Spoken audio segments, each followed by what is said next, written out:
sa ngayon, nagawa ko na lahat ng bagay na pwede kong gawin sa sweldo. Na minsan, hindi ko na alam bakit ko binibili yung mga bagay-bagay. Kaya ngayon, nandito na ako sa phase na nagsasawa na ako sa luxury at priority ko na ang necessity. Pero hindi ito yung tipong grocery na necessity kasi kung tutusin, nakatira pa rin naman ako dito sa bahay ng aking inay. Salamat, inay! Kumbaga hindi yung solo living type na necessity. Kasi parang hindi ko pa naman kaya yun. Kaya ngayon, dito muna tayo sa mga kasuotan.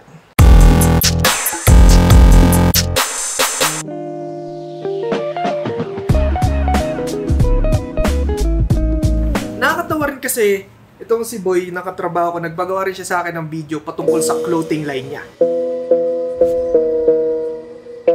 Ayos ba? Available na ba yung mga stocks mo, Boy, sa shop mo? Oo, available na yun. Kaya kung gusto man nilang bumili sa'yo, i-message lang nila yung Hellman Clothing. Yun! Tingin 300. Tapos bigla na rin naglabas itong DOH o itong opisina namin ng memo patungkol sa strictly wearing of appropriate clothing. Kumbaga dahil considered na professional ka, manamit ka bilang isang professional. Para nga rin naman presentable yung itsura mo.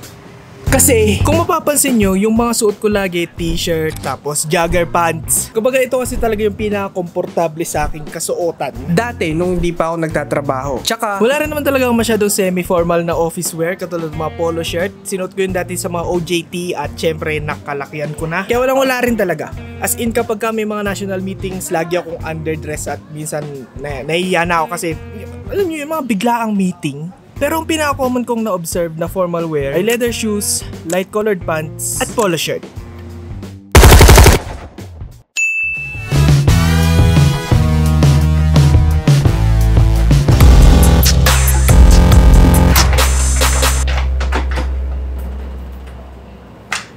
Putang ina. Ako kasi, ang pinaka-common sa akin na kasuotan ay ang polo shirts. Ito kasi talaga yung pinakamadaling isuot, pinakamadaling ilagay sa bag kapag ka magta-travel, as in, all-in-one. As in, bawat variety ng polo shirts, meron na akong kopya. Waffle, multicolored, synthetic, pure cotton, striped, silk. Actually, itong silk yung pinaka-paborito ko sa lahat kasi ito sobrang nipis nito at ang price ko. Tsaka kasi, itong mga polo shirt yung talagang uniforme namin sa opisina. As in, tingnan nyo naman, DOH. Tapos meron naman yung long sleeve na polo shirt. As in, long sleeve lang siya na polo shirt. At isa lang yung ganito ko kasi di talaga ako mahilig sa long sleeve kasi pawisin ako. Pero alam niyo, pag nasa Baguio, malamig. Tapos meron din ako yung mga polo. Ito yung mga sinusuot ko kapag may mga corporate meetings, capacity buildings, as alam kong magte-technical assistance ako / secretariat. Hello po, ako po si Engineer Gian Ramos po. Project Development. Para kahit paano naman mukha akong tao at mukha akong profesional. Ito na siguro yung magiging pinaka-formal ko sa ngayon hanggat wala pa siguro ako sa boss level o kaya sa mga high level talaga na official. Malay nyo, pag nag-professional mechanic ako, engineering na ako. Masters, no? Shit! Meron nga pala akong sobrang summer look polo na kala mo magbe-beach. Pero kasi may mga ibang event sa capacity building sa kailangan yung magdamit-damitan. Kaya rin may ganito. Bahala na ako sa mga... Di ako talaga mahilig sa mga ganitong kulay. Gusto ko lang black, gray. Yung kung papansinin nyo naman talaga yung mga damit ko. Actually, isa na rin yun sa mga mabibigay kong tips sa inyo. Bilhin nyo na lahat ng uri ng kulay kasi kailangan. Kasi maraming pwedeng mangyari. Maraming pwedeng special events. Pwedeng may mga color coding. At... meron din akong polo long sleeve na kung makikita nyo dun sa dati kong video dun sa Investors Conference, sinuot ko siya kasi isa siyang malaking event. At sinusuot ko lang talaga yung mga ganun kapag sobrang formal na talaga ng mga events na pupuntahan. Kaya maganda rin na meron kayong ganung klase damit sa arsenal nyo. Pero wala ako masyadong polo long sleeve. Mas okay na sa akin yung mga polo shirt kung formal o kaya polo lang talaga. Isa talaga sa mga pwede magsalba sa inyo na top ay yung mga corporate jackets o yung mga corporate wear. Kunwari yung mga ganito, di ba, naka-t-shirt lang si Boss Smart, pero dahil nga meron siyang corporate jacket, kahit pa paano, wala na siyang formal. At ito talaga yung sinuot nga sa capacity building namin ngayon. Kasi pansin ko talaga, yung mga gantong klaseng wear, sinusuot din nila. Maski nga si Mayor Magalong ng Baguio City, ito lang yung sinuot niya, corporate jacket lang, para sa isang event. Of course, we have your chair from EPP and all that. I mean, ang professional nga rin naman kasi talagang tingnan. Malinis. As in, malinis. Para naman sa mga suit and ties, yung mga ganong klaseng Feel ko sobrang formal na talaga nun para sa mga matataas na posisyon na talaga yon. Hindi ko na yun sinusuot kasi unang-unang mainit, tapos hindi naman ako ganun kata. I mean, parang disrespect na rin sa mga ganung klaseng director, supervising, mga medical center chief. Yun talagang mga puno na ng mga division o ng opisina nila. Yung Barong Tagalog naman, yun talaga yung parang nakikita ko sinusot na talaga ng pinakamataas sa office. Kumbaga yung Secretary of Health, si President. Kaya siguro sa panahon ko ngayon, hindi pa ako bibili ng barong. Masyado pa ako nasa early stage ng aking career. Pero kayo, kung gusto nyo bumili agad ng barong, tapos pumorma na agad kayo sa mga events, okay lang naman, pero baka mamaya ma-disrespect nyo yung mga bossing nyo. Lagot pa kayo. I mean, wala naman talagang nagsusut ng ganun masyado. Sobrang bira lang. At talaga yung mga kataas-taasang, kagalang-galangang tao lang talaga yung mga nakita ko nagsusut ng ganun.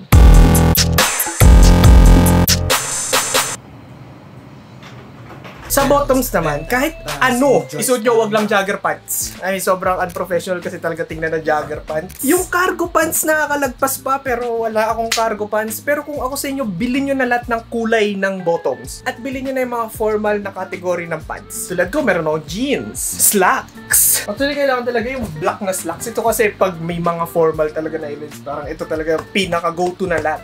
Wala pa nga ako yung mga formal na pants na parang office wear na pants na parang stripes. Wala pa ako yung mga ganong klaseng pantalon. Pero basta, bilhin nyo lahat ng uri ng pants. Yung pinaka-paborito kong pants ngayon ay yung mga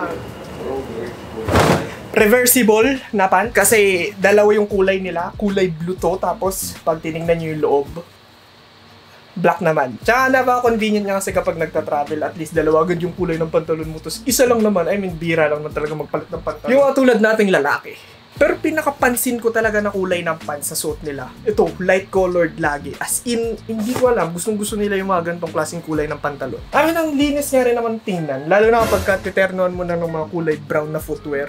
Yung mga ganitong klaseng sapatos. Basta ang pinakapayo ko sa inyo, bilhin nyo na lahat ng uri ng pantalon.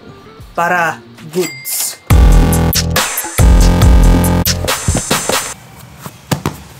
Pagdating naman sa footwear, kung ako sa inyo, bilhin nyo na rin lahat ng klase ng footwear. Pero syempre yung pinakamahalaga yung formal shoes, aka yung black shoes. Lalo na kapag may mga corporate events o kaya mga national meetings, malamang yun talaga yung kailangan nyo suotin. Basta ang masasabi ko lang, dapat handa rin kayo ng black shoes dito na mismo sa opisina para goods nga kung may mga biglaang meeting o mga high level na meeting o kung ano man na dapat maging kayong formal na formal. Pero kasi natutuwa talaga ako sa pagka-retro ng Jordans. Lalo na yung Jordan 1. I mean, napakalupit kasi talaga nilang tingnan at ang angas. Kaya mga pinagbibili kong klase ng Jordan ay itim. Tapos meron din ako na formal na look na Jordan 1 na snake skin na pwede na talaga siyang dalhin sa mga meeting. Hindi mo naman kasi mahalata. Pero syempre, marami naman ako iba't ibang uri ng colorway na Jordan na associated sa kulay ko. Ay, kung makikita nyo naman, red, black, at white lang yung color tone. Hindi ako nag-iibang kulay talaga. Ito lang talaga yung gusto kong kulay. At saka yung comfortability talaga... Twinkle. Tsaka yung comfortability talaga ng Jordan para sa akin ay sobrang ganda kasi pwede mo silang ipangtakbo, ipanglakad ng matagal. I mean, ito nga naglalakad kami sa Baguio ng isang buong gabi. Hindi sumakit yung paa ko at ang haba talaga ng lakad namin. As in, simula hotel hanggang SM Baguio. Parang mga nasa 5 kilometers. I mean, ang OA nun, pero siguro mga 3 kilometers. Pero okay lang, hindi sumakit yung paa ko doon. Kaya, Nike, baka naman. Isang Jordan lang. Anyways, supportan naman ako sa Jordan. Bali, kung ako talaga tatanungin, mas pipiliin ko kung saan ako komportable. Kung pwede lang talaga mag-t-shirt araw-araw eh. Pero meron ka namang mga long sleeve na pullover na katulad na ganito, pwede naman to. Sadyang feeling ko lang talaga hindi siya talaga din yung semi-formal na suotan. Pero marami kasi talaga ako nakikita magsusuot lang din ng ganito sa opisina. Alam nyo, wala pa talaga ako ng brown shoes eh. Yung mga ganitong klaseng brown na formal shoes. Oo, hindi naman kasi siya pag, katulad na itong suot ni Boss Ram ngayon, kulay gray na pantalon. Mas nagbabagay kaysa sa black lang. I mean, depende naman kasi rin sa fashion niya talaga. Kasi, depende pa rin naman talaga sa fashion mo. Basta formal. I mean, si Boss Mark nga eh. Kumbaga naka-basketball shoes tapos, ano ba to, jogger pants? Jogger pants. Hindi pa nakamaong na pantalon. Alam mo na yun, napadaan lang dito sa event. Overhaul kasi ako. Overall. Kaya kailangan ko ng komportable yung ano. Ayoko na mahirapan. Tsaka kung titingnan mo rin talaga yung mga kasuotan nila, kombinasyon din ng lahat eh. Hanggat madadala mo sa kilos, pwede na. Basta professional ang galawan.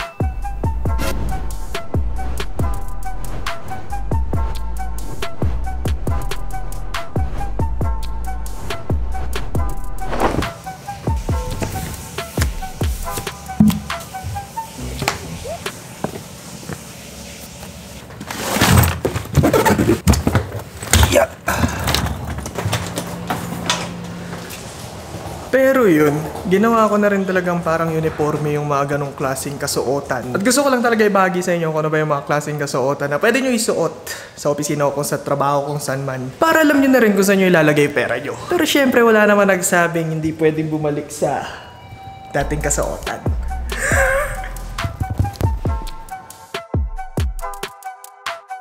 Sa harapan. Yan. Uy, gano'n mo katagal yan pinakulong? Boy, yung chan mo. Gano'n yung katagal? Tayo po yan. 3 months? Di boy. Tagal yan. Tagal? Tagal pinag-ipunan yan boy. Tayo ka. Good shit eh. Good shit to. Good shit eh. Ano ba boy? Dalawa boy. Yung sa'yo kitang-kita eh.